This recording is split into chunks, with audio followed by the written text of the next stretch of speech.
Magandang liwanag po ulit sa inyo lahat, mga kababayan ko. Narinig ko na naman ulit po si Bato de la Rosa. Hindi raw sila dadalo ng ni Digong sa sa hearing yata yun o about dun sa war on drugs. Bakit? Purong na ba yung mga bayag nyo? Mga ulupong kayo? Mga animal kayo? Ngayon, hindi kayo haharap, libo yung pinatay nyo.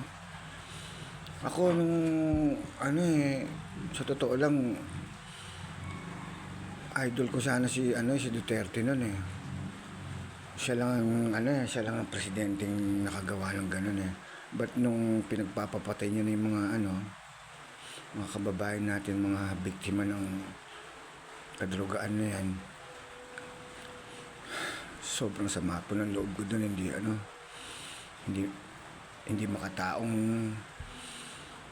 pagtrato sa mga kababayan nating terorista. Samantalang yun na nga lang, kinukulong yung mahihirap na yan.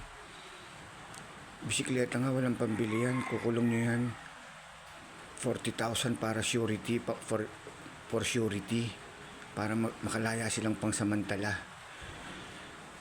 200,000 ang kasban, imagine. Sa inyo naman lahat galing yun eh, kagobyernohan eh, dahil tumatanggap kayo ng kasalapian sa mamumuhunan eh.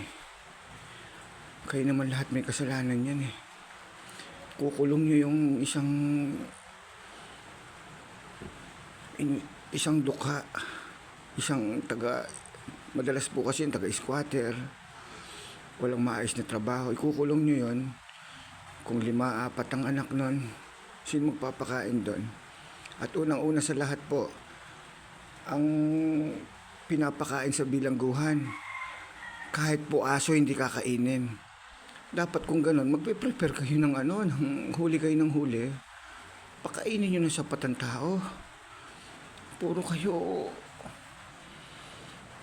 kayo korap eh.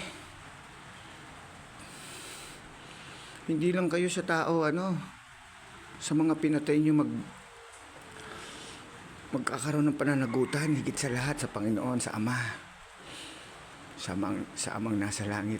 Ito na to, sinasabi ko sa inyo. Ngayon, urong ang mga bayag nyo. Mga animal kayo.